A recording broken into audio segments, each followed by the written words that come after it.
A very warm welcome to one and all on this webinar. My name is Milindra C. Jadeja. I'll be taking you through the today's topic of discussion, which is challenges in 2020 for fashion retailers. I thank you all on behalf of my organization for taking out your precious time for this webinar. Let me begin by giving a small introduction about my organization, Fiber to Fashion Private Limited. It was established in year 2000 with a vision to serve the textiles and clothing industry. Over a period of 19 years, it has established a name for itself in the industry. We help our clients with services such as B2B marketplace, market intelligence, campaigns, recruitments, and news. So I'll take you through the table of content first. Over here in this topic, we'll be discussing the topic by introducing it.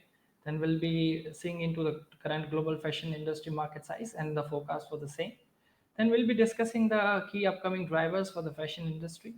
Then we'll be discussing the challenges of the fashion industry. Post that, we'll be looking into the key technological developments and disruptions in the entire value chain of textiles and clothing. Post that, we'll analyze the financial performance of top fashion retailers, and then we'll discuss their key targets and conclude the topic with what we can anticipate in the future ahead. So let's begin with the topic. Fashion industry requires companies to stay nimble and on their toes. In today's time, fashion retailers cannot take the fast follower approach. The fast-moving nature of the fashion requires companies to jump on trends right away, which in itself brings unique set of challenges. In addition, other fast-changing dynamics will also add on to the challenges of fashion retailers. Regardless of the size and segments, players now need to be nimble, think digital first, and achieve even ever faster speeds to the market. The brands will recognize that some of the old rules will simply not work in the new paradigm shift taking around the place. The year ahead will be a time for fashion companies to look at the challenges and not only just at the surmounting opportunities. Now let's have a look on the global fashion industry currently. The global fashion retail market has increased by an average annual rate of 5.6% since 2016 and has reached around 2.3 trillion US dollars in the year 2019. The global fashion industry is projected to reach 3 trillion US dollars by year 2024, growing at a CAGR of 5.7% from 2019 to 2024. Apparel segment has the largest share of 66% in the global fashion industry. In terms of category, we can see that women's category or the women's wear accounts for more than 53% of the fashion industry. Now, top 10 national markets dominate the fashion retail sector and together accounts for around 69% of the total global fashion retail spending. However, these countries account for less than half of the world's total population. The US and China are by far the world's biggest market for fashion retail. This is due to the purchasing power of the consumers, mainly in US, as well as the sheer number of people buying garments, particularly in China. However, the future growth in this market is forecast to be modest or declining, except for India. The share of top 10 national markets is predicted to slip marginally to 68% in the coming time.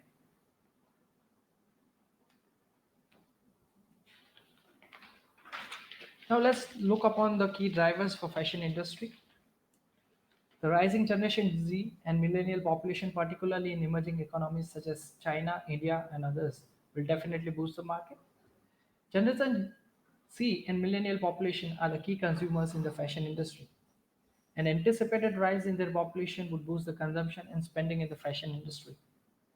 Millennials in China, which is around 415 million, and that in India is around 440 million, make up around 47% of world's 1.8 billion millennial population.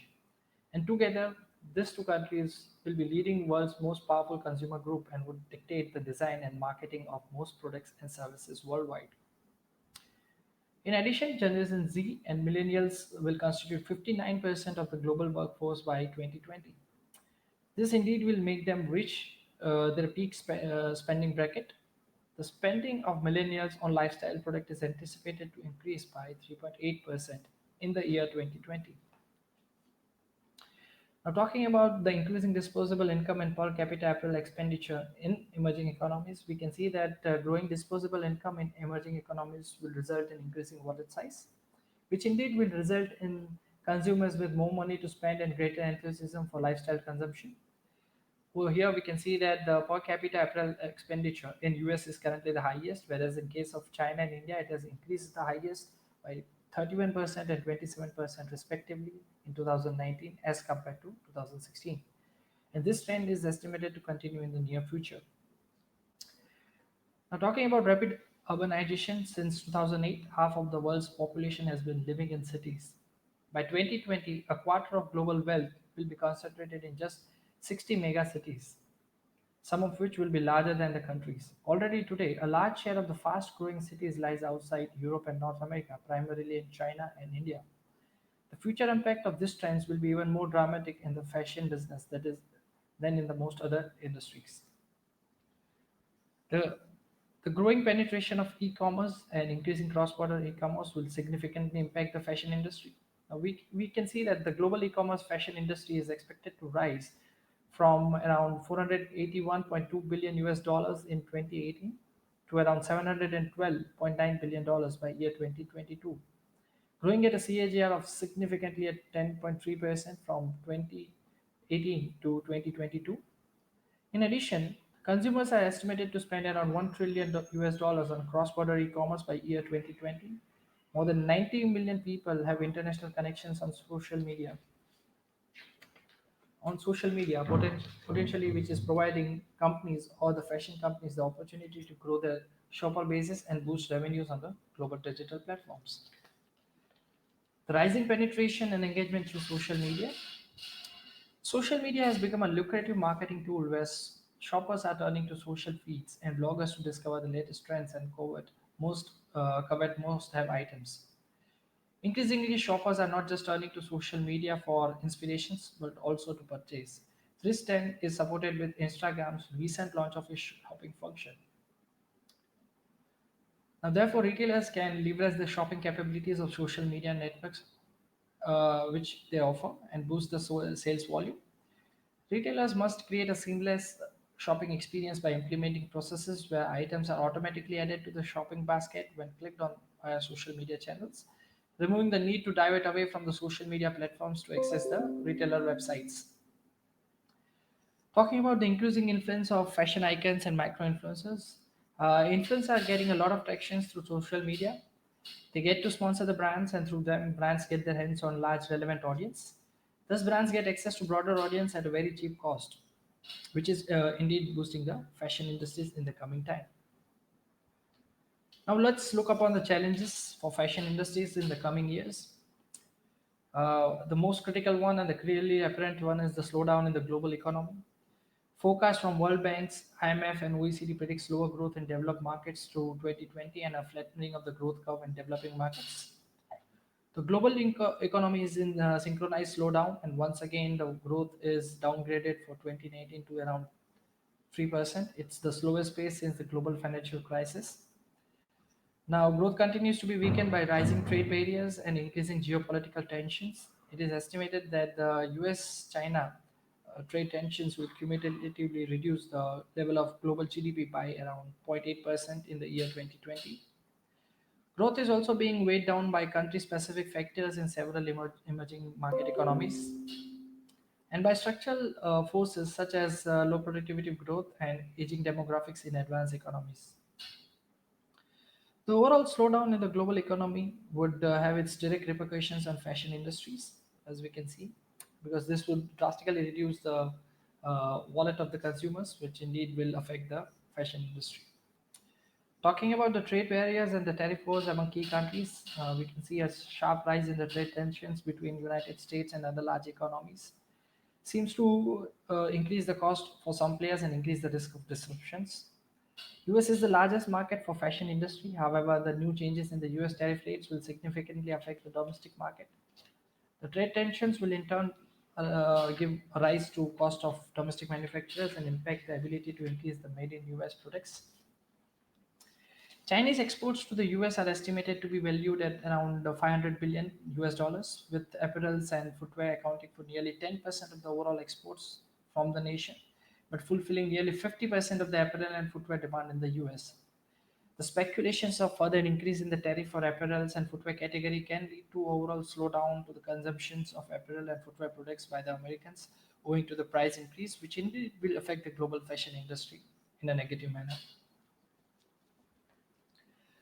Now, the other critical challenge is the changing sourcing dynamics. In the past, US and European mass markets apparel brands and retailers were shifting most of their productions to Asia in order to gain a cost advantage. Ever since then, the focus has been adjusting the full sourcing footprint and moving from China to even more cost efficient frontier markets. However, the pressure of bringing new styles to the market more quickly, switch outlines mid-seasons, smaller batch sizes, and on-demand replacements have increased due to the rapidly growing fast fashion. The offshoring strategy of US and European brands is also under pressure owing to converging labor and power costs across the globe, longer lead times, higher logistic costs, and geopolitical tensions, which is driving uncertainty in the trade agreements and exchange rates developments. Now, just to give you an example, US apparel company that moves productions of basic jeans from either Bangladesh or China to Mexico can maintain or even slightly increase their margins without higher full price sales through. For Europe, as another example, reshoring from China to Turkey can reduce landed cost price for denim by around 3%. This is possible due to the savings in the freight cost and custom duties and shorter lead times. Now, also in terms of wage rates, currently Mexico offers lower wage average manufacturing labor cost than China, whereas hourly manufacturing labor cost in Turkey were around 5 times than that of China in year 2025. But in 2009, the gap was only around 1.6 times that in China. In addition to these factors, the apparel sales in Asia are projected to grow by 6% each year, accounting close to around 40% of the global sales by year 2025. Now, the competition is being created for Asia's apparel manufacturing capacity owing to the local expanding demand. It is also going to change their export balance. Now, there is a rapid shift in the consumers from physical retail to e commerce. Talking about that, an estimated 1.5 billion people worldwide purchase goods online. Global e-retail sales was totaled around 2.8 trillion US dollars. Projections shows a growth of up to 4.8 trillion US dollars by year 2021. The rapid shift of consumers from physical retails to e-commerce has raised the pressure on the brick and mortar fashion companies. More than 1,875 fashion retailers closed their doors in year 2019. For example, L Brands plans to close around 53 Victoria's Secrets locations in year 2019, owing to their sagging sales. Sears closed around 80 locations in the first few months of 2019. Now, the Gap has announced plans to close around 230 stores around the world in the year 2019 and 2020. Talking about the rising emphasis for sustainable fashion, around the globe, fashion consumers are becoming more environmental conscious. They expect ecologically unobjectionable fabrics, a conservation minded use of resources, reduced emissions of pollutants, greater social commitment, and a fair treatment of employees in the production facilities. In many countries, legislators are requiring companies to create more sustainable products, such as by prohibiting certain harmful dye subs. Yet, unfortunately, only the fewest customers are willing to pay more for these greener products. This has a vast implications for the fashion companies across the whole value chain. Core functions need to be adapted to make and market more sustainable products. Environment friendly products require the right commodities like organic cotton, which is in scarce supply, or a complete overhaul of the manufacturing processes to reduce the huge amount of water typically used for apparel. Ethical product requires appropriate working conditions and a fair share of profits across the supply chain. In short, it entails a complete rethinking of the functions and the processes. Now, there is a growing demand for transparency across the value chain. To look into that, the fashion industry suffers from rising trust deficit. Recent high-profile data breaches at a number of online fashion companies and in other industries have left consumers wondering whether they should share the information with the brands and the retailers. Transparency has become an important issue further upstream in the supply chain, with consumers increasingly concerned about the issues including fair labor and sustainable resourcing and the environment. As it is said, it takes years to earn trust, but only an instant to lose it. And as one of the most traditionally opaque industries out there, fashion faces a special challenge in future in this regards. With trust in very short supply among today's consumers, companies will have to go to extraordinary lengths to claw it back. Self self disruptions. Now, fashion brands and luxury houses in particular have often leveraged their heritage for gaining higher revenue shares. While this continues to be a key advantage, it is no longer enough to gain the market share. Due to younger consumers' preference for novelty and advancements in both digital technology and social media, new brands are disrupting the marketplace. Established brands recognize that the new brands are often more nimble and effective at reaching younger audiences. In response, the formers are now turning to self disruptions. The self disruptions in itself poses a serious challenges for established brands. Now there is evident shift from push to pull model. Talking about that, in past the consumers were spoon-feeded trends via fashion companies and campaigns. For decades, this push model worked for fashion players. Today, however, this push model is changing to pull model. In many segments in the mass market, trends are more likely to pop up from the street. Consumers take their style cues from Instagram, user reviews, and their peers, and not so much from big brands, marketing gurus. The old pre-order model is losing out to an increasing share of in-season open-to-buy approaches. In an era of fast-changing preferences and shifting from push-to-pull model, being able to respond to shifting demands and trailer production accordingly creates a lot of challenge for stakeholders. Now, there's a advancement in the technology which is disrupting the entire value chain of textiles and clothing, which itself becomes a key challenge for any stakeholders in the entire fashion industry. So let's look upon the key technologies which are coming up in the which are currently there in the market and also upcoming ones. Now over here we have divided the entire value chain and we have discussed the entire process of fashion industry and each level what are the technological disruptions which are right now there in the market. So the first one is the product design. Under this we can see the artificial intelligence is the key disruption in terms of technology right now. Now, as the data collection efforts grow more sophisticated, artificial intelligence will reshape the brand's approach to the product design and development with a focus on predicting what consumers will want to wear next. For an example, Google has already tested an user-driven AI fashion design with Project Muse. An experiment it is deployed in partnership with German fashion platforms Zalando. Amazon project led by Israel-based researchers would use machine learning to assess whether an item is stylish or not. In another project of Amazon, Lab 126 R&D arm in California would use images to learn about a particular fashion style and create a similar images from scratch. In manufacturing, now the key trend is automation. Up till now, due to the lower cheap wage rates in Asian markets and Southeast Asia, most of the brands were getting it manufactured from Southeast Asian countries like China, Bangladesh, India, Vietnam. But due to the convergence of wage rates and the overall cost of manufacturing in these countries as compared to the Latin American markets or onshoring, and also due to the fact that sustainability has increased and emphasis on sustainable ways of manufacturing is grown.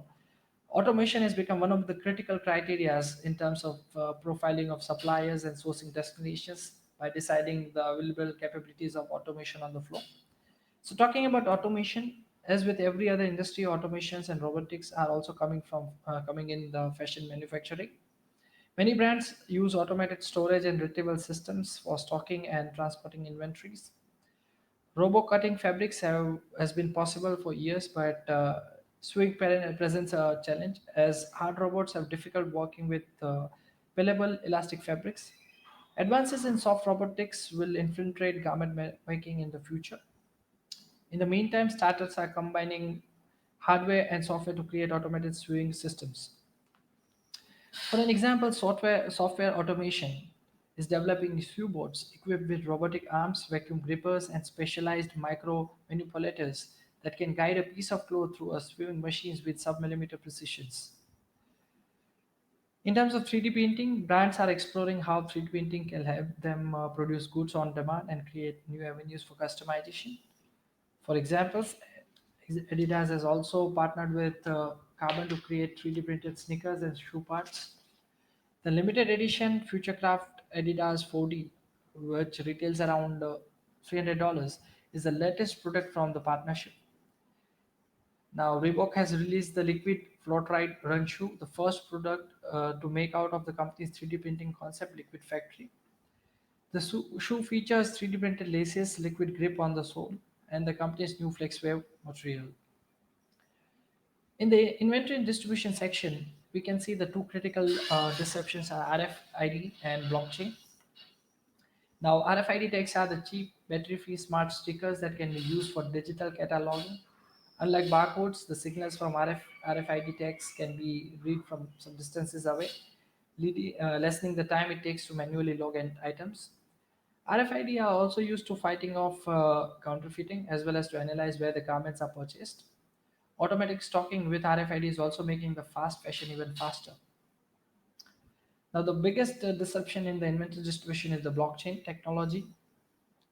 Now, the blockchain solutions in the industry stands for its unique ability to create a physical digital link between goods and their digital identities on the blockchain. A cryptographic seal or a serial number acts as the physical identifiers linking back to the individual product's digital twin. Every time a product changes hands, it is recorded in the blockchain. Counterfeit goods missing the physical digital link or any attempts to divert the goods becomes very obvious. Thus, it brings transparency in the entire fashion sourcing. Now, on the merchandising side, we can see that augmented realities and virtual realities are the key trends, and the future will be in terms of digital stylist.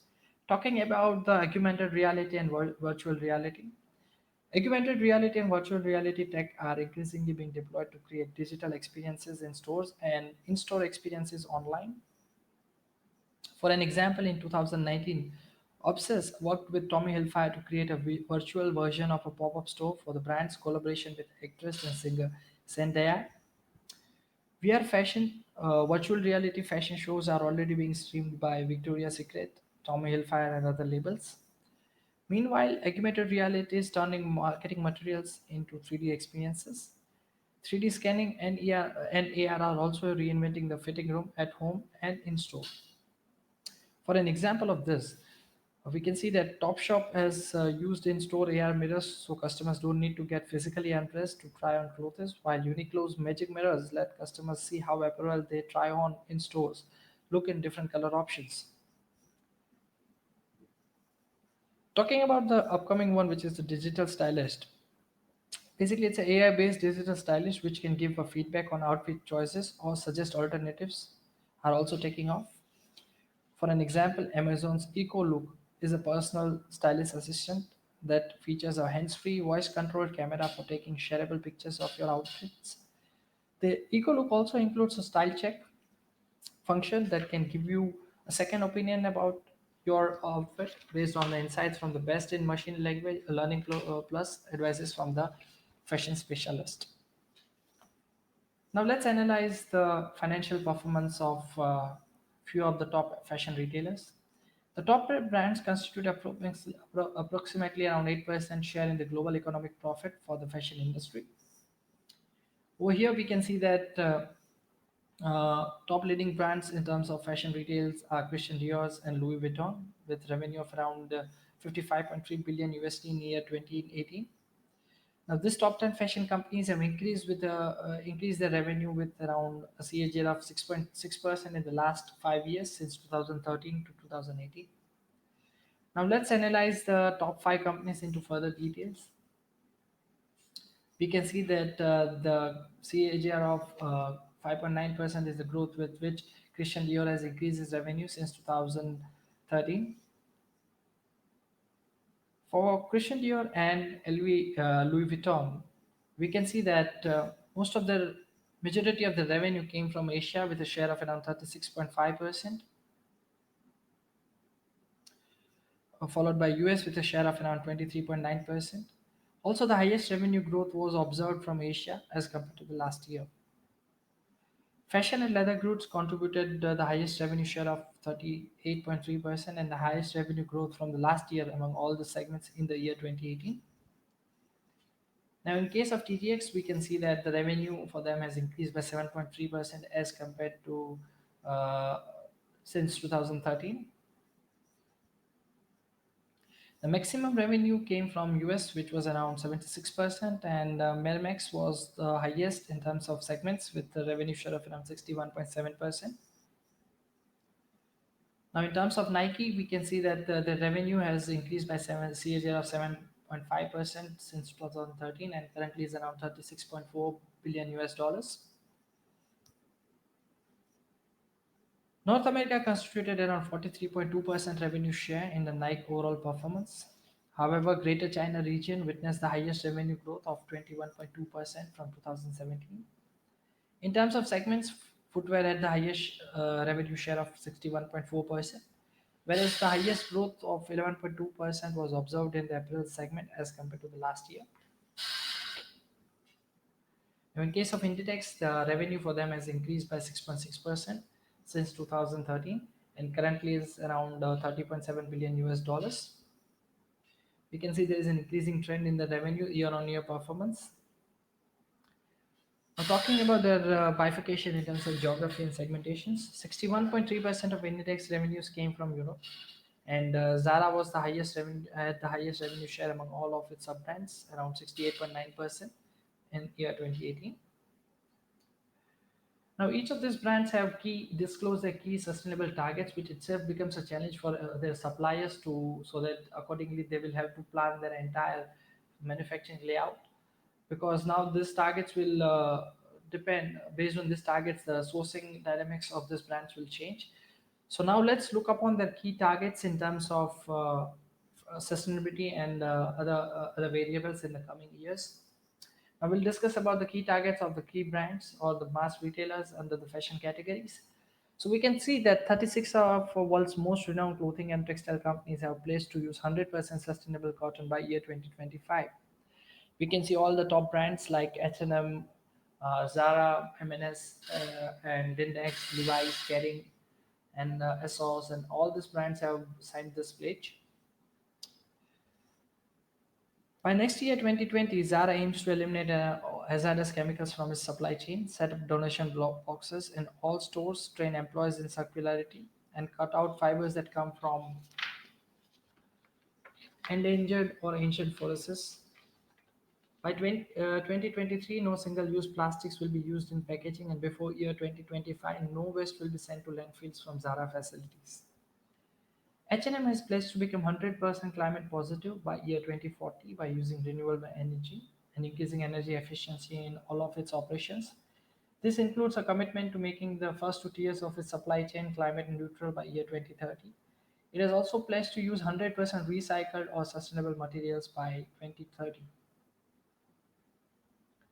Now, to eliminate carbon emissions, PVH aims for all of its offices, warehouses, and stores to be powered by renewable electricity by year 2030. Additionally, the company wants to drive a 30% reduction in the emissions across its supply chain. PVH has also pledged to achieve zero waste in all of its offices, distribution centers, and stores by year 2030, as well as eliminating the single-use plastics by year 2030. For the eliminations of hazardous chemicals and microfibers, the company sets a deadline to around year 2025, and all its water living wet processes should have zero hazardous chemicals and be filtered for harmful microfibers. The company has promised that 3 of its best-selling products will be completely circular with full traceability of raw materials by the year 2025. The company aims for all of its suppliers to meet or exceed their social and environmental standards by year 2030. In addition, 100% of its cotton and viscose should be sustainably sourced by year 2025. For polyesters, the deadlines are set for year 2030. PVH wants 100% of those employed by the key suppliers to be presented by democratically elected representatives by year 2025. In case of VF Corporation, sustainability targets are around 100% renewable energy in owned and operated facilities by year 2025. Reduce the average impact of their key materials by 35% by year 2025. 100% of all footwear leather will be finished in leather working group audited tanneries by year 2021. 50% of nylon and polyester will come from recycled materials by year 2025 for them. 100% PFC free outdoor apparel by year 2025.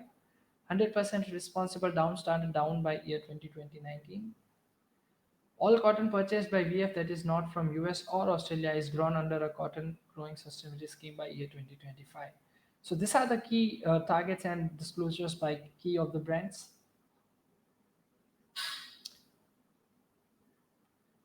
You can see in case of sportswear brands like Nike, the 75% of Nike shoes and apparels will now contain some recycled material. Also, in case of Reebok, they have announced their Cotton Plus Con Sustainable Product Initiative, which introduced plant-based footwear to the market.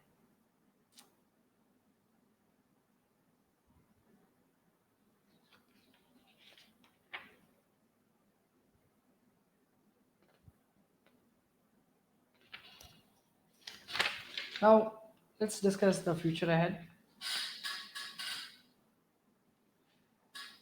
Now, nearshoring will be the key change in the sourcing dynamics. We have seen that internet shopping and stagnation in key markets have made competition fierce than ever, and consumer demand more volatile and difficult to predict. The pressure for smaller batch sizes and on-demand replenishments, driven by partially by profitability and also concerns for sustainability, is growing rapidly. In addition, meat production is in the Far East is no longer and cost efficient as it is to be. Thus, mass market brands and retailers cannot win in the next decade without transferring to a demand-focused based sustainable supply chain. Automation and on-demand manufacturing will be the new trend in the fashion manufacturing. The power of social media means trends are now more often established by consumers as opposed to the retailers and editors. Fashion is seeing the start of a seismic shift where products are pulled into the market based on the actual demand rather than the push based on the guesses and forecast. To cater to this change in dynamic brands are moving towards automation and on-demand manufacturing. As on-demand production gains importance and the technologies develop, automation is becoming more relevant for US and European mass market fashion players. Recent advances in technology span the whole gamut from sewing to gluing, knitting, and finishing to warehousing and intralogistics. Higher automations in fashion manufacturing will mean fewer people are needed, making production lines faster, more cost effective, ethical, and sustainable. Fashion manufacturers are experimenting with highly automated onshore production facilities to better respond to the end market consumer demands. D2C models and convergence of channels will be the key strategy of fashion brands. Now, digital channels no longer only serve to provide pre-purchasing information, they have become standalone transaction platforms. Primarily thanks to the mobile devices, global online clothing and shoeing retailing is growing at a rate three times than that of the market overall. For D2C brands, pop-ups, kiosks, and normal stores are simply the physical extensions of online first strategy. With conventional fashion retailers closing up shops and D2C brands taking off, traditional fashion brands are now following the cues of early leaders and becoming more D2C focused. Global local brand management will be the key for increasing revenue share. Large fashion chains such as H&M and Zara rely on internationally uniform brands identity. They effectively export their Scandinavian or Mediterranean lifestyle around the globe. This works well as long as the customers in the growth countries are primarily oriented towards the Western role models. Now, at the same time, however, the consumers in the new markets are gaining self-confidence and demanding local brands and local products. Global players thus need to prepare a more agile local competitors. The company will have to focus on uniform window display design around the world while allowing for the selective regional adaptations of those displays. Thank you. So I'll take this opportunity to introduce our market intelligence tool TextPro, which is the main source for this entire information in this webinar. TextPro is a tool which provides all the market intelligence information and data along with the ready-to-use analysis for decision makers in textiles and clothing industry. We'll play a small video of TextPro and then we'll open up the question answer session. Uh, Thank you very much, all of you, for your much precious time for this webinar. It is appreciated indeed. And I wish you good luck for your future endeavors. Thank you.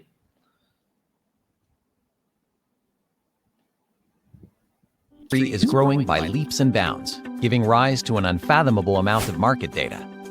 Data that is necessary to evaluate critical parameters like supply trends, fiber and yarn prices, export-import data, and tons of other metrics.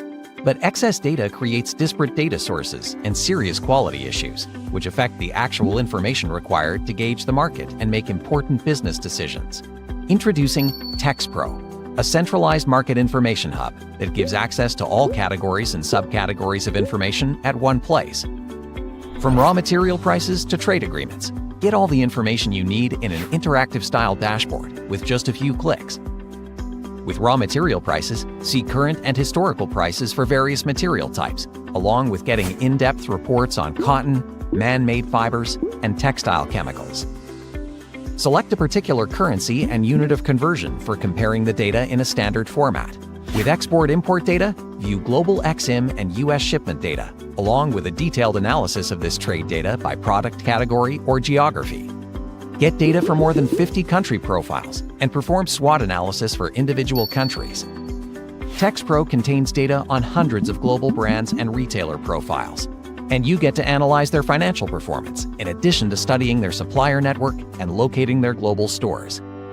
Get updated tariff rates for various countries and perform quick comparisons between countries for a particular product. Along with up-to-date market insights, stay on track with important government announcements from various countries regarding regulations, duty structure, trade policies, and much more. TexPro goes beyond ordinary market intel. It offers a 360 view of the textile world right at your fingertips and allows you to leverage quality information to improve business productivity and profitability. Contact us today to learn more.